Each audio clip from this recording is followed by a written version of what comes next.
రోజు కాకికి అన్నం పెడుతున్నారా? అయితే ఈ వీడియో మీకోసమే. ఇప్పటికీ కూడా ఇంట్లో పెద్దవాళ్ళు ప్రతినిత్యం కాకికి అన్నం పెడుతూ ఉంటారు. కొంతమంది కాకులు ఇంటికి వస్తే అశుభం జరుగుతుందని వాటిని తరిమేస్తారు. మరికొంతమంది కాకులను తమ పితృదేవతలుగా భావించి ప్రతినిత్యం ఆహారం పెడుతూ ఉంటారు. అయితే కాకులకు అన్నం పెట్టడం వలన ఏం జరుగుతుంది? కాకులకు ప్రతినిత్యం ఆహారం పెట్టడం మంచిదేనా, లేదా ఇలా పెట్టడం వలన ఏదైనా చెడు ప్రభావాలు కలుగుతాయా అనే విషయాల గురించి ఈ వీడియోలో వివరంగా తెలుసుకుందాం. వీడియో చూసే ముందు ప్రతి ఒక్కరూ జై శ్రీరామ్ అని కామెంట్ చేయండి. ఈ విషయం తెలుసుకునే ముందు ప్రతి ఒక్కరూ ఒక చిన్న కథను గురించి తెలుసుకుందాం. పూర్వకాలంలో ఒక రాజ్యానికి రాజు భూపతివర్మ, అతని కుమారులు రవివర్మ మరియు అశోకవర్మ. భూపతివర్మ తమ రాజ్యాన్ని ఎంతో చక్కగా పరిపాలన చేస్తూ రాజ్య ప్రజలని బాగా చూసుకుంటూ ఉండేవాడు.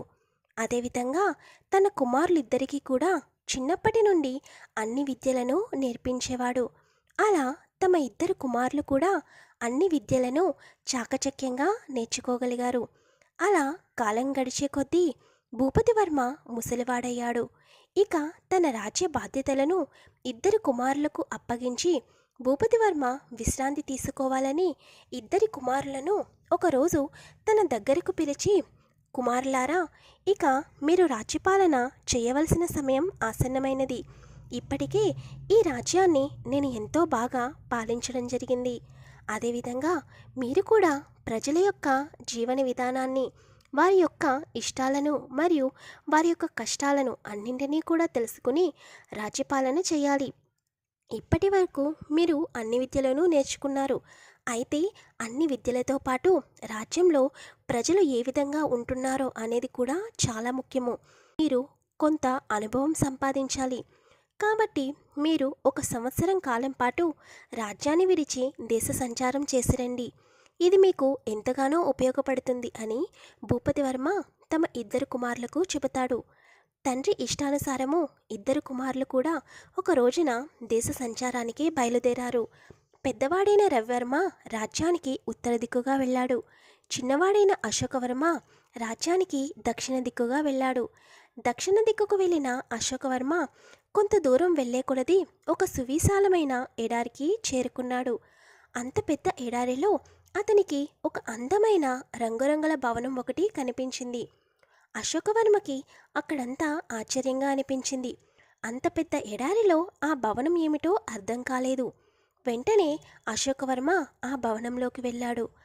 అశోకవర్మ భవనంలోకి వెళ్ళిన తర్వాత అక్కడ ఒక అందమైన యువతిని చూడడం జరిగింది. ఆ భవనంలో ఆ యువతి ఒక హంస పూలిక పైన పడుకుని ఉంది.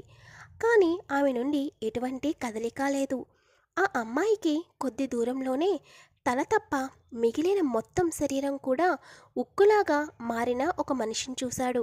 అశోకవర్మ అతనిని పరిశీలనగా చూస్తే ఆ మనిషి ఏదో చెప్పేందుకు ప్రయత్నిస్తూ ఉన్నాడని అర్థమైంది.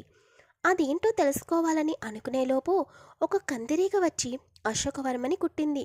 వెంటనే అశోకవర్మ తల తప్ప మిగిలిన శరీరం కూడా ఉక్కులాగా మారిపోయి అశోకవర్మ కూడా ఒక శిలలాగా నిలబడిపోయాడు. ఈ విధంగా 1 సంవత్సర కాలం గడిచిపోయింది. ఉత్తర దిక్కుకు వెళ్ళిన రవివర్మ దేశాటన చేసి రాజ్యానికి తిరిగి వచ్చాడు. కానీ అప్పటికి అశోకవర్మ తిరిగి రాలేదు. అతని జాడ తెలియకపోవడం వలన రవివర్మ తమ్ముడి గురించి తెలుసుకోవాలని దక్షిణ దిక్కుకు బయలుదేరాడు. రవివర్మ అడవి మార్గము గుండా ప్రయాణం చేస్తూ ఉన్నాడు. అలా రవివర్మ అడవిలో ప్రయాణిస్తూ ఉండగా ఒక పక్క మంటలతో అడవి అంతా తగలబడిపోతుంది. పెద్ద బండరాయికి పెట్టిన తేనె తొట్టే ఆ మంటలలో చిక్కుకొని ఉండడాన్ని గమనించిన రవివర్మ ఆ రాతి చుట్టూ ఉన్న మంటలను ఆర్పివేశాడు. అప్పుడు ఆ తేనెటీగలు తమ బిడ్డలను ఆ మంటల నుండి కాపాడినందుకు రవివర్మకు ధన్యవాదాలు చెబుతూ ఏమైనా వరం కోరుకోమన్నాయి. అప్పుడు రవివర్మ తన తమ్ముడు గురించి ఆ తేనెటీగలకు వివరిస్తాడు. అప్పుడు ఆ తేనెటీగలు తాము కూడా వస్తామని రవివర్మతో బయలుదేరుతాయి. తేనెటీగలు వెంటరాగా ముందుకు సాగిన రవివర్మ ఎడారిలో ఉన్న రంగురంగుల భవనాన్ని చేరుకున్నాడు. రవివర్మ భవనంలోకి చేరుకోగానే అక్కడ తన తమ్ముడిని చూసి ఒక్కసారిగా భయానికి గురయ్యాడు. ఎందుకంటే అక్కడ తన తమ్ముడు మరొక మనిషి తల తప్ప మిగతా శరీరం అంతా ఉక్కులాగా మారిపోయింది. వాళ్ళిద్దరూ కూడా రవివర్మకు ఏదో చెప్పాలని ప్రయత్నిస్తూ ఉండగా ఇంతలోనే ఒక శబ్దం వారిద్దరి దృష్టిని ఆకర్షించింది. రవివర్మను కుట్టడానికి వస్తున్న ఒక మాయా కందిరీగను రవివర్మ వెంట వచ్చిన తేనెటీగలు చుట్టుముట్టాయి. తర్వాత ఆ తేనెటీగలు ఆ మాయా కందిరీగని చంపేశాయి. కందిరీగ బెడద తప్పిన తన సోదరుని ద్వారా విషయాన్ని తెలుసుకున్నాడు. తర్వాత తేనెటీగల సహాయంతో ఆ రంగుల భవనంలో ఉన్న మాంత్రికుడి యొక్క స్థావరానికి రవివర్మ చేరుకున్నాడు. రవివర్మ మాంత్రికుడు దగ్గరికి వెళ్ళేటప్పటికీ మాంత్రికుడు ఏదో పూజలో నిమగ్నమై ఉన్నాడు. మాంత్రికుడు రవివర్మ రావడం గమనించి వెంటనే తన మాయాయుద్ధం మొదలుపెట్టాడు. అయితే అప్పటికే అన్ని విద్యలలోనూ ఆరితేరిన రవివర్మ ఆ మాంత్రికుడి యొక్క ఆటలను సాగనివ్వలేదు. చివరికి మాంత్రికుడు రవివర్మ కత్తికి బలవ్వక తప్పలేదు. మాంత్రికుడు చచ్చిపోగానే వారున్న రంగుల మాయాభవనం మాయమైపోయింది. అశోకవర్మ మరియు మరొక రాకుమారుడితో పాటు మాంత్రికుడు అపహరించి తెచ్చిన కస్తూరి రాజ్యపు రాజకుమారి కూడా ఆ మాయాగాడి మాయాబంధనం నుండి విముక్తి లభించింది. తర్వాత అశోకవర్మ మరియు రవివర్మ తమ రాజ్యానికి చేరి రాజ్యపాలనను చక్కగా చేస్తున్నారు. ఇక వీడియోలోకి వస్తే హిందూ ధర్మశాస్త్రం ప్రకారం మనం ఆచరించే ప్రతి ఆచారం వెనుక ఉన్న సైన్స్తో పాటు మనుషుల జీవనానికి ఉపయోగపడే ప్రయోజనాలు కూడా చాలా ఉన్నాయి.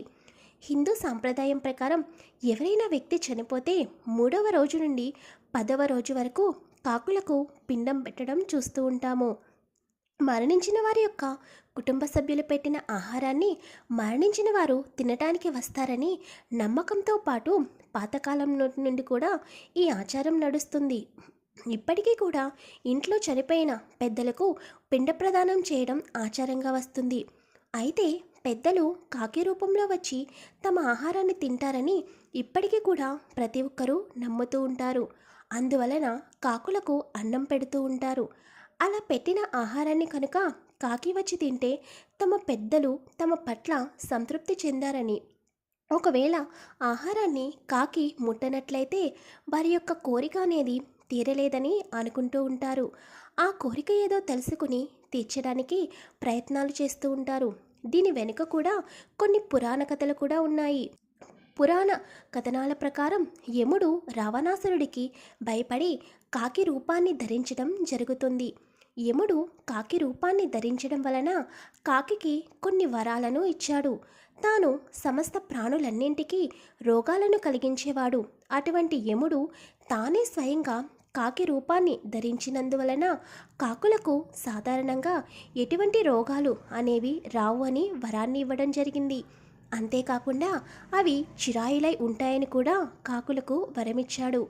ఎవరైనా మరణించిన వ్యక్తికి వారి బంధువులు సమర్పించే పిండాలను కాకులు తిన్నప్పుడు మాత్రమే నరకలోకంలో ఉన్న వారికి తృప్తి కలుగుతుందని యముడు వరాన్ని ఇవ్వడం జరిగింది. యముడు స్వయంగా కాకులకు ఈ వరాలను ఇచ్చినందువలనే ఈనాటికి కూడా పితృకర్మల విషయంలో కాకులకు పిండాలు పెడుతున్నారు. మన పూర్వీకుల నుండి కూడా ఈ పిండ ప్రదానం చేసిన తర్వాత కాకులకు ఆహారాన్ని పెట్టేవారు.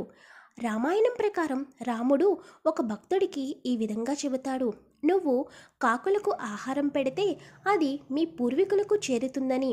ఎందుకంటే పూర్వీకులు కాకి రూపంలో విహరిస్తూ ఉంటారని ఆ భక్తుడికి రాముడు వరాన్ని ఇవ్వడం జరుగుతుంది. రాముడి వరం ప్రకారమే నేటికి కూడా కాకులకు ఆహారాన్ని పెడతారని నానుడి కూడా ఉంది. అదేవిధంగా శనిదేవునికి కాకి వాహనంగా భావిస్తాము. ఏమైనా వ్రతాలు నోములు చేసే రోజున నైవేద్యంగా తయారు చేసిన ఆహారాన్ని దానం చేయడం ద్వారా, అలాగే కాకులకు పెట్టడం ద్వారా ఆ వ్రతానికి ఫలితం దక్కుతుందని చెబుతూ ఉంటారు. అందుకే కాకికి ఆహారాన్ని పెడితే అది శని భగవానుడికి చేరుతుందని విశ్వాసం. ఇక పితృదేవతలు కాకుల రూపంలో ప్రతినిత్యం మన చుట్టూ తిరుగుతూ ఉంటారని, అందుకే వారు మరణించిన రోజు, తిథి, అమావాస్య రోజులలో ఆహారాన్ని కాకికి పెట్టడం ఆనవాయితీగా వస్తుందని జ్యోతిష శాస్త్ర నిపుణులు చెబుతున్నారు. కాకి యమలోక ద్వారం వద్ద యమధర్మరాజుకు దూతగా కూడా ఉంటుందని పురాణాలు చెబుతున్నాయి. కనుక ప్రతినిత్యం భోజనం చేసే ముందు అన్నం ముందుగా దేవుడికి నివేదన చేసిన తర్వాత మాత్రమే కాకులకు పెట్టాలని శాస్త్రం చెబుతున్నది. ఇలా ఆహారాన్ని కాకులకు ప్రతినిత్యం పెట్టడం వలన కాకుల రూపంలో ఉండే పితృదేవతలు వాటిని స్వీకరించడం జరుగుతుంది. ఇలా కాకికి అన్నం పెట్టడం ద్వారా యమలోకంలో ఉండే మన పితృదేవతలు సంతృప్తి చెంది మనపైన కుటుంబం పైన ఆశీర్వాదం అందిస్తారని కూడా పండితులు చెబుతున్నారు. పితృదేవతల యొక్క ఆశీర్వాదం ఉంటే ఆ ఇంటిలో బాధలు కష్టాలు అనేవి దరిచేరవు. అలా కాకుండా మనం పెట్టిన ఆహారాన్ని కనుక కాకి తినకపోతే పితృదేవతలు సంతృప్తి చెందలేదని, ఇంకా ఆ ఇంటిపై పితృదోషం ఉందని పండితులు చెబుతున్నారు. కనుక పితృదేవతలు సంతృప్తి కొరకు పితృదోష నివారణకు పండితులను సంప్రదించి పితృదోష నివారణ చేయించుకోవాలి. కనుక ప్రతిరోజు కాకికి అన్నం పెట్టడం అనేది చాలా మంచి విషయం. ఇలా ప్రతినిత్యం కాకికి ఆహారం పెట్టడం ద్వారా పితృదేవతల యొక్క అనుగ్రహం ఎప్పుడూ కూడా మీపై ఉంటుంది. అదేవిధంగా శనిదేవుడి యొక్క వాహనం కాకి కాబట్టి శనిదేవుడి యొక్క అనుగ్రహం కూడా కలుగుతుంది. అంతేకాకుండా కాకికి అన్నం పెట్టడం వలన లక్ష్మీ కటాక్షం కలుగుతుందని పురాణాలు చెబుతున్నాయి. ఇలా కాకులకు అన్నం పెట్టడం వలన పితృదేవతలు సంతోషిస్తారు. అలా పితృదేవతల సంతృప్తి వలన వంశం అనేది అభివృద్ధి చెందుతుంది. కనుక ప్రతి ఒక్కరూ తప్పకుండా కాకికి ప్రతినిత్యం ఆహారాన్ని పెట్టడం మర్చిపోవద్దు. అదేవిధంగా ఇతర పక్షులకు కూడా ఆహారాన్ని పెడుతూ ఉండాలి. ఇలా పెట్టడం వలన ఎంతో పుణ్యం కలుగుతుందని శాస్త్రాలు కూడా చెబుతున్నాయి. మనం రోజు కాకికి అన్నం పెట్టడం వలన మన పితృదేవతలు శాంతించి ఇంటిలో అన్ని శుభాలు జరిగేటట్లు చేస్తారు. అంతేకాకుండా మనకు ఎటువంటి దోషాలు ఉన్నా కూడా ప్రతిరోజు పితృదేవతల రూపంలో ఉన్న కాకికి అన్నం పెట్టడం వలన పితృదోషాలు, పూర్వకాలంలో తాత ముత్తాతలు చేసిన దోషాలు కూడా తొలగిపోతాయి. శనీశ్వరుడి వాహనమైన కాకికి మనం ప్రతినిత్యం అన్నం పెట్టడం వలన శనీశ్వరుడి యొక్క చెడు ప్రభావం అనేది మనపై పడకుండా ఉంటుంది. వక్ర దృష్టితో చూసే శనీశ్వరుడి యొక్క చూపు మనపై పడితే కనుక ఎన్నో ఆర్థిక ఇబ్బందులు, కష్ట నష్టాలను, ధన నష్టాలను, ఇలా చాలా రకాల బాధలు పడాల్సి వస్తుంది. కనుక ప్రతి ఒక్కరూ ప్రతిరోజు కాకికి అన్నం పెట్టడం వలన శనిదేవుడు శాంతించి మనపై వక్రదృష్టి ప్రభావం అనేది తగ్గించడం జరుగుతుంది. ప్లీజ్ వీడియోని లైక్ చేయడం మాత్రం మర్చిపోకండి. వీడియోని షేర్ చేయండి. ఛానల్ని సబ్స్క్రైబ్ చేసుకోండి.